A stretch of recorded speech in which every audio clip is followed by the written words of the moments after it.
Welcome to the Road to Innovation, powered by the Kleinert Foundation. On each episode, we delve into innovative solutions to society's most pressing issues like sex trafficking, homelessness, and poverty. We hope that with each conversation, you'll be inspired to take actionable steps towards social change. Here's your host, Hannah Rabelais from the Kleinert Foundation. Welcome to the 7th episode of the Road to Innovation podcast powered by the Kleinert Foundation. I am your host, Hannah Rabelais, and today we have a very special guest and a conversation that I have been looking forward to for the past several weeks now. Please welcome Matthew Randazzo, President and CEO of the Dallas Foundation. Matthew, thank you so much for taking the time to sit with us. I'm just so excited to learn more about the incredible work you and your team are doing over at the Dallas Foundation. Thank you. I'm delighted to be here. Thanks for your time. Yes, of course. Well, before we kick off to the work that you're doing at the Dallas Foundation, I just want our audience to know you a little better. So if you can give me a brief summary of your background and what you've been doing before the Dallas Foundation. Yeah. Great, thank you. So I grew up on the west side of Detroit in a household that was filled with every ill of poverty. Food insecurity, housing insecurity, substance abuse, domestic violence. And in spite of that, I always had this wonderful, caring adult in my life at the right time. And I mention that because I think it's been so critical to the path that I've taken in trying to drive impact and really create more opportunities for kids and families who've grown up in poverty. And so really for the last 20 years, I had a brief stint where I ran political campaigns and worked in local government, which was fun, but more or less the last 20 years has been spent in the social sector, really deeply focused on driving outcomes in the K-12 and college readiness space. So 20 years leading big national nonprofits focused on college readiness and STEM, and startup CEO experience and a lot of work in the ed reform and charter sector.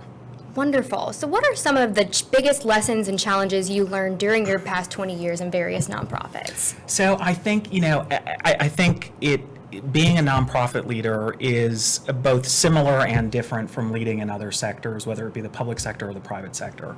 One thing that I think is consistent throughout all of those sectors is talent matters, and probably talent matters most.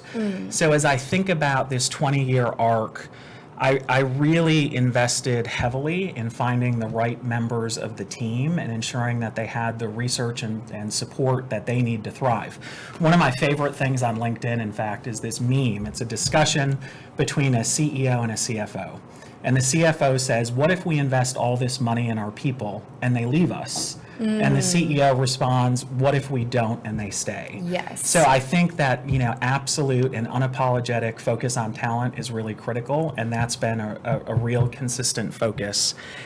I think there's this other need, especially for the nonprofit sector, the social sector, is to really balance head and heart. I do think there are so many skills that we can apply from the private sector in terms of effectively managing a nonprofit organization, or effectively managing a philanthropy. But finding that right balance of head and heart is really critical to recruit people into your mission, to keep them engaged and accountable in the work. So that head-heart balance, I think, is a second area of learning over the course of the last 20 years. And I'll leave you with one last one, and that is just how critically important it is that you can differentiate the value proposition of your individual organization. Oftentimes, nonprofit leadership has felt like the Hunger Games, right? So there's all these nonprofits that are competing for limited resources, and we feel like we have to compete directly with others in the space. And I think that you can compete by differentiating yourself, bringing good data and outcomes data to conversations with funders, and just sharing how you are uniquely tackling one of the big challenges or opportunities in our community. This is a little off script, but have you seen kind of that mentality shift from Hunger Games to more collaboration in the nonprofit sector? I absolutely have. I mean, I think Dallas is a leading example in that we have this initiative called the Better Together Fund. So original 4 foundations in Dallas came together to say, what would it look like if we incentivized and resourced nonprofits to really strategically work with one another? So that was the Dallas Foundation, Lyda Hill Philanthropies, Meadows Foundation, and the United Way of Metropolitan Dallas. Most recently, Hoblitzel joined as the fifth wow. funder. So we're actually paying nonprofits, resourcing them to think, how can we work in better collaboration with one another to fundamentally alter our business model in a way that serves more clients and drives better outcomes for the community.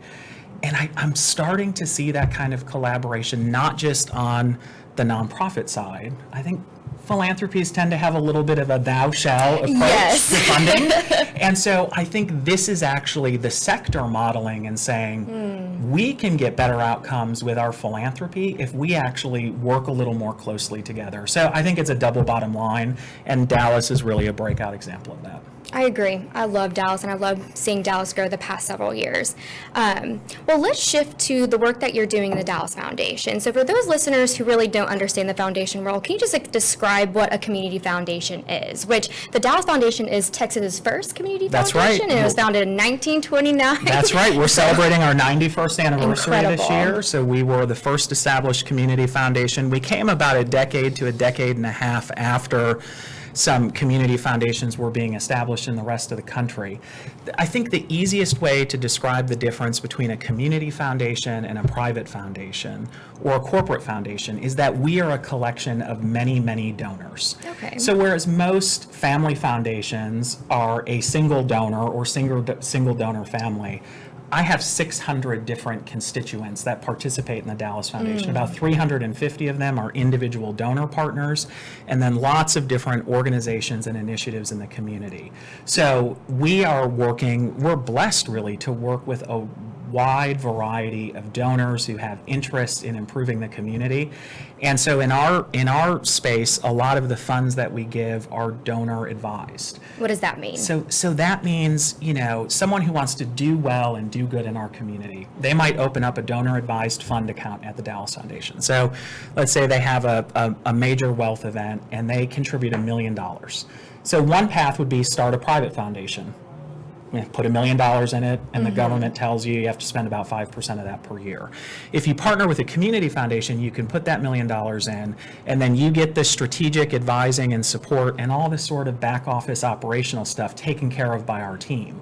So we allow the donors to really think about what's the impact that you want to have, what's your philanthropic mission statement, and then we help advise them individually on where they might want to invest those resources in the community. So we have 350 plus constituents. You have a that we big work job. with. Yeah, No pressure. It's so much fun, and it is so unique. And I didn't necessarily appreciate that until I stepped into the role. And it has certainly a host of challenges of how do you engage and really help 350 donors drive impact in a community. Yeah. But I wouldn't trade it for the world. It's really dynamic work. Wonderful. So what are the Dallas Foundation's initiatives, or better word, probably focus areas do y'all have? Yeah, so thank you for that question. So we have a pretty long history of focusing on issues related to early learning. For the past decade or so, we've really intensely focused our efforts around pre-K enrollment through third grade reading proficiency. So for many years, we focused our funding, our advocacy, our community leadership in that space. And as the organizations, so we're 91 years old, and I'm the second CEO at the foundation. So for our first, however many, nearly 60 years, we were volunteer run. We then had a single CEO in the seat for over 30 years. So I took this opportunity to step back and say, how do we honor the history and the last decade plus of work that we've led in this community, but stretch into something that still feels authentic, but really drives community impact. And so all that to say, our board recently adopted a new strategy themed around a strong and healthy start for Dallas families. To summarize that, we really want to help reduce intergenerational poverty and improve child well-being in this community. Specifically, we'll focus on a handful of issue areas. So we're going to look closely at the 0 to 3 high-quality childcare landscape. It's a crisis in this community. Yes, affordable childcare is very difficult to come by. It's difficult to come by. It's the quality is checkered at best. And here's what's crazy. I'll leave you with a crazy data point on this issue. About 90% of brain development happens by the age 5. Okay, so we know that in 0 to 5, kiddos' brains are developing, and it really sets them up for their future trajectory. Period, paragraph. In Dallas, a child care worker on average makes just over $10 an hour. If you work at a parking lot, if you work a valet line, on average you're making over $11 an hour plus tips. So our economy is prioritizing and compensating people who care for our cars more than those who care for our children in their most formidable years. Why is that? Do we know, or is that just... I think there's some complexity around just the business model of childcare is very precarious. It's not a high revenue, high profit, high margin. And so those childcare worker wages directly impact the sustainability and of the child care center itself. So there's a lot of complexity. So we're digging a lot into the 0 to 3 space. We're spending a lot of time examining family homelessness in this community. Yes. City of Dallas has about 10,000 homeless kids, depending on the count you take, but upwards of 10,000 homeless kids every night in our community that are couch surfing, that are sleeping in shelters, that are sleeping in cars, or sleeping by the night in motel rooms. I can't intellectually square how we can be the fastest growing MSA in the country, the 5th most generous MSA in the country. We have the highest number of open $100,000 plus jobs in any given month. We're among the top 10 in the community. We recruit Fortune 500 companies here at an enviable clip. So we have all these wonderful assets, and 10,000 kids don't have a safe place to lay their head every night. It's appalling, and it's something we can move the needle on. So that's the second area of focus. And the third is a focus on youth mental health, especially in ages 0 to 8. So very early in that spectrum, it's really about social emotional learning. But once kiddos start to transition to school and are in a setting, we know that if you are low income, if you are African American or Latino in this community, you're less likely to have access to youth mental health services. We know that you are often diagnosed late with any mental health challenges, and we know that that is a slippery slope to high school dropout and not being a productive part of the economy. So a very long answer. Wow. Those are the 3 things that we're intensely focused on moving the needle. Wow. Y'all have a lot of work ahead of you, and especially for you being a reasonably new CEO, especially the second in its history, and y'all been around for 90 years. So I want to ask you, foundations kind of tend to be seen not as innovative organizations, and this is the Road to Innovation podcast. So can you share like how the Dallas Foundation is going to be or is innovative? Yeah, so I appreciate that, and that's something that we're still wrestling with. I mean, a couple of things that come to mind immediately. One is, the primary model for community foundations across the country has been to serve as a nonprofit bank for well-intentioned folks with resources. And really for the first 75 to 90 years of the sector's history, we really were a nonprofit bank providing back office services to donors. Think of us as a charitable checkbook. And I think one of the things that our board and staff is really clear-eyed and unapologetic about is we think that the 21st century model for community philanthropy is how do we educate, activate, and even influence where and how our donors give, while ultimately honoring donor intent. Yes. So if you love companion animal welfares and puppies, and we are going to help you make the most impactful gift. But along the way, we want to be sure that you understand that 1 in 3 kids in our community lives in poverty. There are 10,000 homeless kids on the streets every night. So I think as crazy as it sounds, part of our innovation is really taking a step back to say, what's the impact that we want to help curate in this community? And how do we bring our donors alongside us in a really authentic way that gets them fired up about some of the big rock issues and opportunities in our community? So that's one example. The other example that I'll give, and this is not wildly unique to the Dallas Foundation, but we have a number of giving circles. So it's an opportunity for individual donors to come together, to collectively grant make, and to move the needle more, because it's a collection of many donors giving as opposed to a single donor giving. Sort of that collaboration theme we picked up on. So we've had a fund for many years, for decades, in fact, at the Dallas Foundation that has been focused on the well-being of the African American community. This was one of our first field of interest funds that was established back, I think, in the 1940s, Oh, if you wow. can imagine. And historically, what we have done and what any community foundation would do is we have an application, so nonprofits apply, and we have a committee of our board that diligently reviews all those applications and makes some funding decisions. And we had a bit of an aha moment this time last year where we saw the applications that came in and the organizations that applied, they're doing important work in our community. Let me be clear about that. But it felt like we weren't fully living up to our potential in helping to drive the kind of positive impact that those donors wanted within the African American community by having funds that were being distributed largely by no one of African American descent or background.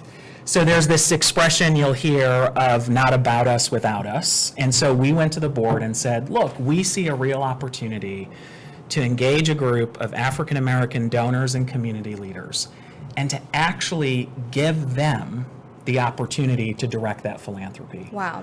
Wouldn't it be amazing if folks from the community that were hoping to impact positively were at the table making decisions? So we just launched that this year. That's incredible. And that's innovative for our sector. Yes. But sort of like a no-brainer, right, as Well, you it's hear like, it. it's no-brainer, but Yeah. yes, it is very Yeah. innovative and kind of, a little out of everybody's comfort zone, I Yeah, feel a little like. edgy. I think we need to do that. I Yeah. think that is a real opportunity for us, and it's been fun. Oh, that's so exciting. And I love that it's the Dallas Foundation doing it. You have the city's name attached to y'all. Yeah. So it's you have a lot on your shoulders, and so do you, especially being the second CEO in y'all's history. So can you share, what are some of your challenges being the CEO of the Dallas Yeah. Foundation? So I think, my predecessor, Mary Jelonic, was an amazing civic leader in this community for 3 decades. And so it is really threading that needle of how do you honor 3 decades of her leadership and 90 years of this foundation's history in the community. How do you find that balance with also being, I'll say again, clear-eyed and unapologetic around the kind of impact that you want to have? So at times, things that I thought were evolutionary maybe felt revolutionary to our staff and some of our donors. So it's always finding that right balance. Change is hard. Change for a 90-year-old institution may be a little bit harder than for us as individuals. So I think that's been a real challenge. And I think both the challenge and opportunity of working with 350 individual donors. As you can imagine, these are very smart, successful, accomplished folks, all of whom have their own point of view, all of whom have their own personal passions and interests. So how do you honor that? How do you scratch their philanthropic itch Yes. while still exposing them to the broader community of opportunity? And so that's the work that gets me up every morning. That's the work that I'm so excited by. And increasingly, we are seeing our donors coming alongside us, funding things in the community, stretching their gift to make a slightly larger annual contribution. And I think that we're going to see real impact as a result of that. I think so as well. What is one of your favorite stories you have so far about during your CEO time? Well, okay, so there's a couple that come to mind. So one is there a single day during my onboarding, and I think this really speaks to just the difference in those individual donors and their passions and interests. I had a lunch meeting with one of our donors who came prepared to this lunch meeting with a folder about this thick, Ooh, yeah. filled with data, trying to persuade me in terms of some decisions that I may make at the foundation as a new CEO. And we had a spirited discussion. It was a great conversation, and it gave me this first glimpse as to just how remarkably intelligent and passionate our donors are about the issues that they care about. And I'm not kidding you, I cannot make this up. Later that same afternoon, I had a coffee meeting with another donor who brought up this same exact issue and had the exact opposite recommendation as to how I should act as CEO. Oh, wow. He too, his binder wasn't quite that thick, but had a folder and was, literally walking me through the data that he had collected on this issue. And so I think it was my first time, I was maybe 6 weeks into the role at that point, that I appreciated just the wild complexity of working with individual donors, and what a blessing it was to actually have these two, in this case, these two men who were able to make a data-driven, passionate plea for something they cared about, and that I was a student again, learning from their expertise and their passion, and I had additional data with which I could make decisions. So that is one of my favorite moments, and it happened in a single day, literally maybe 2 or 3 hours apart. You couldn't have planned it better. The other thing that I've really been struck by, so over the course of the summer, I took a handful of meetings with individual donors, and in this case, I met with 3 individual women donors of ours, many of whom were involved in our Women's Philanthropy Institute. And there were several themes that emerged. To give you an idea, one of the newest donors to the foundation had about $25,000 in charitable assets with us, all the way to a donor who had nearly $10 million in charitable assets with us. All 3 of them said, I don't feel like I'm doing enough in the community. So I had this sort of learning, regardless of whether you're a $25,000 giver or a $10 million giver, there's this sense that we've got a lot more to do, right? All 3 of these women expressed a real desire for collaborative giving. So to really give with other men and women who shared their small v values about doing well and doing good in the community.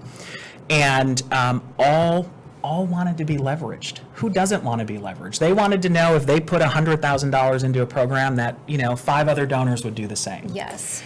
And it was just this moment of clarity as I thought about what's one of the superpowers of a community foundation, and that is that we have this vast constituency of charitable, well-intentioned folks with resources.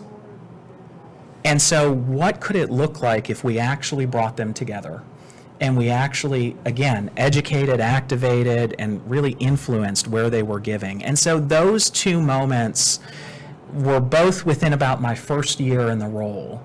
The last thing that I'll say, just as an aside, a couple months back, maybe just 6 weeks or so ago, I had the privilege of moderating a conversation between Margaret Spellings and Tom Luce.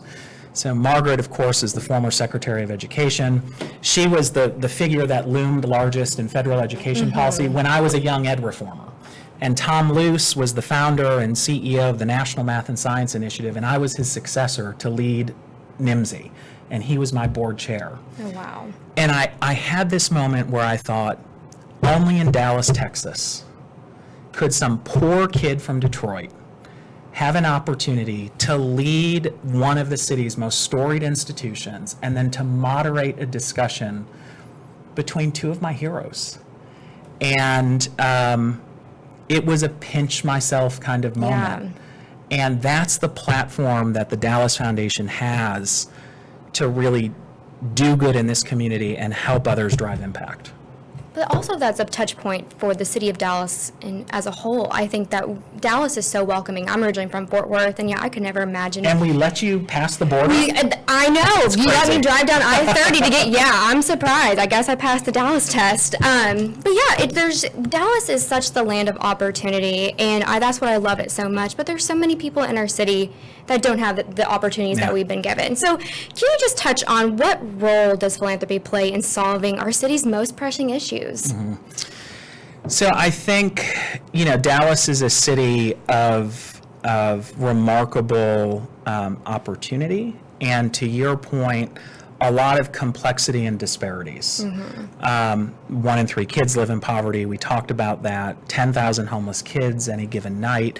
We have among the largest racial wage and wealth gaps in the United States of America. And again, we're this charitable, very generous, very entrepreneurial city.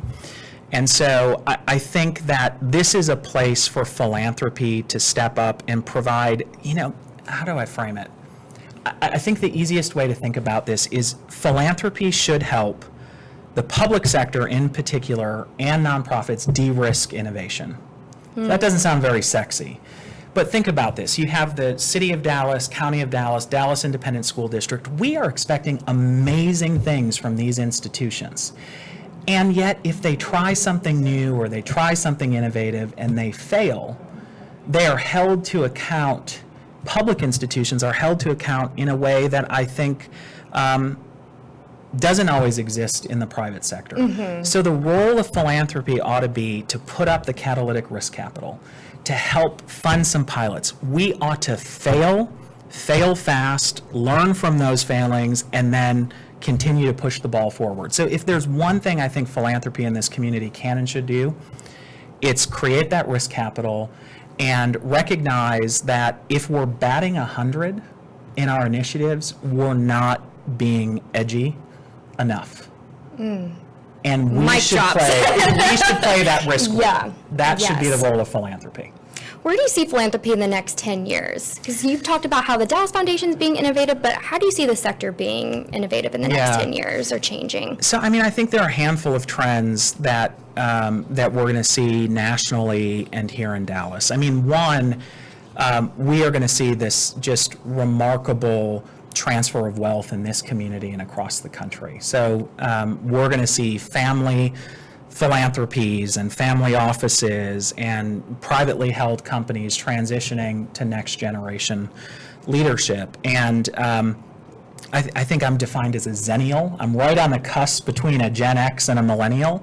But what you're going to see is this sort of like millennial leadership at big institutions. And I don't know that philanthropy today is built to really effectively serve the interest and creative thinking of this next generation of donors. So I think it's going to be a tough transition that's going to make our sector more focused on results, more focused writ large on population level outcomes. I think we're going to do a lot more impact investing in this community than we are just traditional grant making. What is impact investing for those who are listening that don't know? So I liken it as it's alternative ways to invest your philanthropic dollars, and that could mean you're providing working capital or a low interest or no interest loan. It could mean that you're taking a stake and have an investment in a company that has a social good component. It could be that you're taking the first risk position in a loan deal for a nonprofit that needs to build a new headquarters. It's all the different ways that you can put philanthropic capital to use that isn't about just writing a grant one time that we're going to give to a very deserving organization and never get back. And I think you're going to see some of these trends happening in philanthropy. I think you're going to see a hell of a lot more collaboration among the city's philanthropies. I mentioned the Better Together collaboration, but what we are seeing is, smaller family foundations, what are coined as single issue charities, which is an absolute misnomer, but organizations like the Texas Women's Foundation or the Catholic Foundation, the Jewish Foundation, Communities Foundation of Texas, Dallas Foundation, all of these institutions thinking how we can more effectively drive community impact and what does that mean to collaborate with family offices and with some of the big institutional funders like Meadows or Rainwater. So I think that's a real upward trend. And then the last thing that I hope we see, and I'm going out on my skis here because Dallas is a bit of a party philanthropy kind of town. Yes. We like our luncheons. Luncheon season is coming up. It's coming up. We have, lots of black tie events that, are focused on child poverty by having some ridiculous theme. That's sort of who we are. Yes. And I think my biggest hope is that as a sector, philanthropy in this community better balances relationships and results. Relationships matter. We're principally in the relationship business with 350 fund holders. But really thinking about what are the outcomes we're trying to curate in this community, how are we setting the table for kids in poverty and families in poverty to reach their fullest potential, how are we focused on outcomes more than inputs. I think that is my aspirational hope for this community in the next decade, and it's going to be hard to stretch into that. And some of us already think we're doing that, and we may be. Yeah.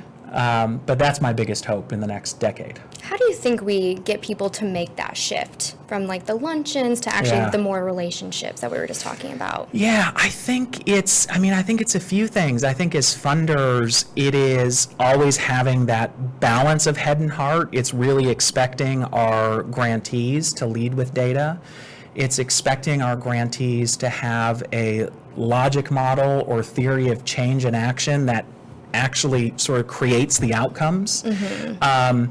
It's rewarding those organizations that are moving the needle most in a measurable way. It's creating a culture of accountability within the philanthropic sector, not just demanding it from our grantees. Yes. I think all of those are critical steps to bridging to a more impact or outcome-focused philanthropy in this city. And I think it's going to take the bravery of some of the city's biggest individual donors to say, I'm happy to support you at the $25,000, $50,000, or $100,000 level, and I don't want to sponsor your event. I don't want tables or tickets. I want every dollar of that money invested in proven programs that are moving the needle in our community. And I think that's one of the biggest shifts that can be made. Do you think it's going to be the millennials who kind of drive that, or are you seeing that in Gen Z? Are you seeing that in boomers? Yeah. Like So it's interesting. I mean, I think not knowing the generation framing, what I've noticed with our donors is that especially, and I'm painting with a broad brush here, but those donors that are age 50 and under, I think are generally more focused on impact and outcomes, or they lead with that. And I think some of our older donors may lead with relationships, right? And they're going to an event because a close friend of theirs is co-chairing it. And those are important relational things, right? You go to something because, I bought a ticket to something you hosted. So I do think there's a little bit of a trend that I'm noticing with some of our younger donors. But I think with millennial givers in particular, and those that we have at the foundation, they want to know that their investments are driving impact and outcome, but they also want to be relatively hands-on. Yes. And hands-on isn't being the event chair for the gala. It's really contributing their talent and their energy in a way that is improving outcomes.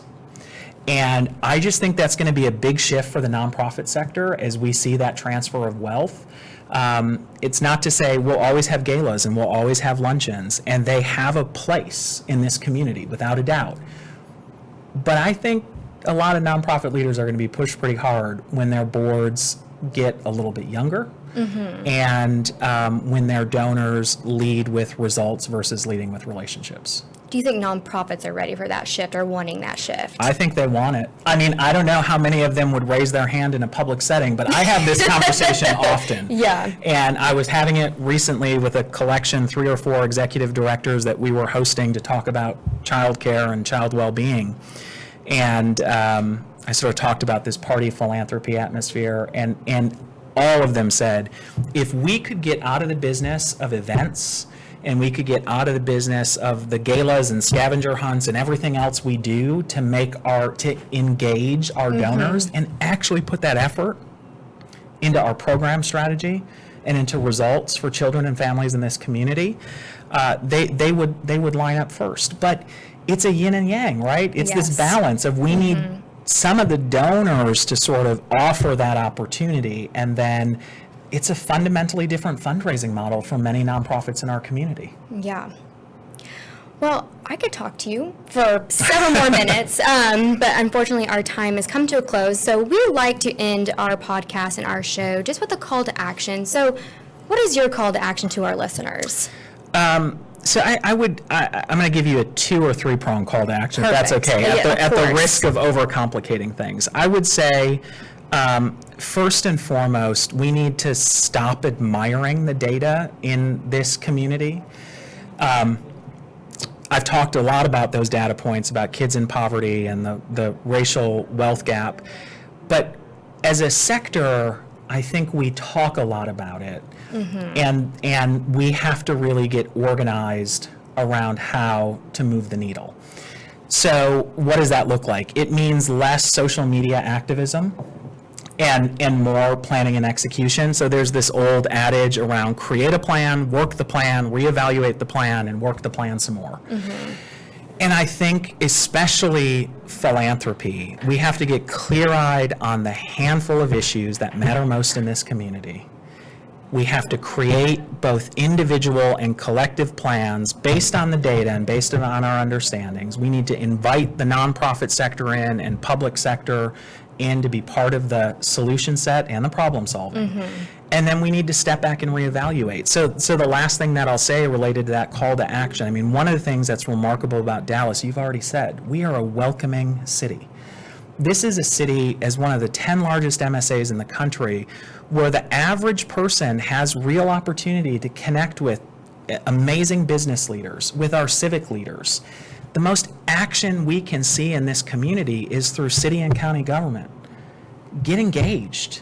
Go to a city council meeting, sit down with your city council member, talk to your county commissioner, and really be a collaborative partner. Stop admiring the data, put together a plan, work it, reevaluate it, and work it some more. Wow.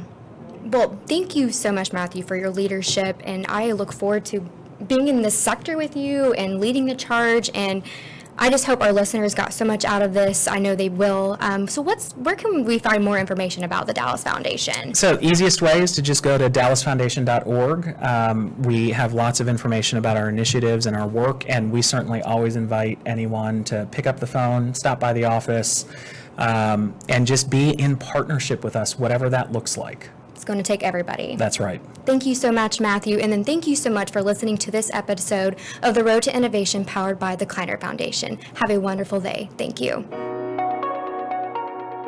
Thank you for joining us on another episode of The Road to Innovation powered by the Kleinert Foundation. If you'd like to learn more about today's social innovator, please visit kleinertfdn.org or the podcast website at theroadtoinnovation.com.